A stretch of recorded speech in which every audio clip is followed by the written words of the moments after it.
Delimitation എന്ന് പറയുന്നത് നമ്മുടെ നാട്ടിലൊരു പ്രധാനപ്പെട്ട പ്രശ്നമാണ്. ആ പ്രശ്നം ആ രൂപത്തിൽ അഡ്രസ്സ് ചെയ്യുന്നതിന് പകരം ഈ വനിതാ സംവരണത്തിൻ്റെ മറവിൽ ഇത് എടുത്തുകൊണ്ട് വരുന്നു എന്നുള്ളതാണ്. അതിലും വേറൊരു പ്രശ്നമുണ്ട്. ഇപ്പോൾ ബില്ലിൽ എന്ത് പറയുന്നു 2011 സെൻസസ് പ്രകാരം ഡീലിമിറ്റേഷൻ നടത്തുമെന്ന് പറയുന്നു.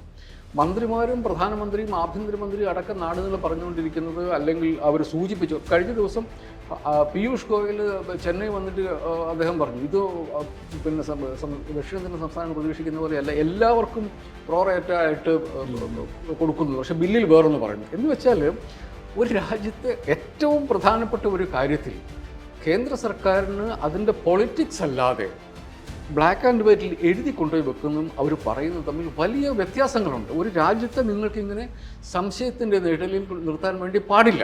ഇത് ഏറ്റവും വളരെ പരമപ്രധാനമായ ഒരു കാര്യമാണ്. നമ്മുടെ രാജ്യത്തിൻ്റെ ഭരണഘടന എന്തായിരിക്കണമെന്ന് നിശ്ചയിക്കാനുള്ള ഏറ്റവും പ്രധാനപ്പെട്ട നിയമനിർമ്മാണം നടത്തേണ്ട സഭയിലേക്കുള്ള അംഗങ്ങൾക്ക് സംസ്ഥാനങ്ങളുടെ ഷെയറിനെ കുറിച്ചാണ് നമ്മൾ ചർച്ച ചെയ്യുന്നത്.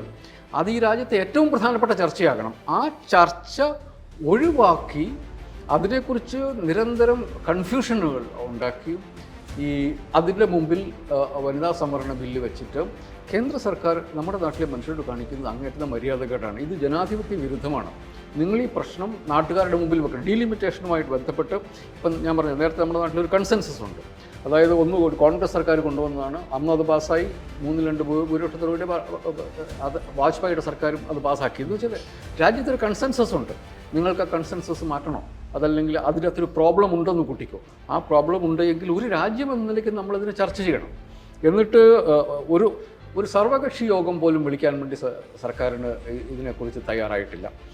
ബില്ല് കൊണ്ടുവന്നിട്ട് അത് പാർലമെൻറ്റിൽ ഉള്ളതോ ഇല്ലാത്തതോമായ ഭൂരിപക്ഷം വെച്ച് ഇത് സ്റ്റീം റോൾ ചെയ്യാൻ വേണ്ടിയിട്ടുള്ള ശ്രമമാണ്. ഇത് അങ്ങേയറ്റം ജനാധിപത്യ വിരുദ്ധമാണ്. നമുക്ക് മുമ്പിൽ ഒരു പ്രോബ്ലം ഉണ്ട് എങ്കിൽ ആ പ്രോബ്ലത്തിന് എല്ലാവരും ഉത്തരവാദികളാണ്. അപ്പോൾ എല്ലാവരും ഉത്തരവാദപ്പെട്ട മനുഷ്യരുമാണ്. എല്ലാ രാഷ്ട്രീയ പാർട്ടികളും അതിൽ ഇൻവോൾവ് ആണ്. അപ്പോൾ ആളുകളെ ഈ എക്സ്ട്രീം പൊസിഷനിൽ എടുക്കാൻ പ്രേരിപ്പിക്കുന്നതിന് പകരം നമുക്കൊരു പ്രോബ്ലം ഉണ്ട്, ആ പ്രോബ്ലം അഡ്രസ്സ് ചെയ്യേണ്ടതുണ്ട് എന്നുള്ളതിലേക്ക് ഒരു സമന്വയത്തിലേക്ക് എത്തിക്കുക എന്നുള്ളത് ഒരു രാഷ്ട്രീയ നേതൃത്വത്തിൻ്റെ ഉത്തരവാദിത്തമാണ്. ആ ഉത്തരവാദിത്തം അവർ എടുക്കുന്നില്ല എന്ന് മാത്രമല്ല, ഇപ്പോൾ തമിഴ്നാട്ടിലെ സ്റ്റാലിൻ പറഞ്ഞതുപോലെ, അല്ലെങ്കിൽ തെലങ്കാനയിലെ മുഖ്യമന്ത്രി പറഞ്ഞതുപോലെ എക്സ്ട്രീം പൊസിഷൻ എടുക്കാൻ വേണ്ടി ആളുകളെ നിർബന്ധിക്കുകയാണ്.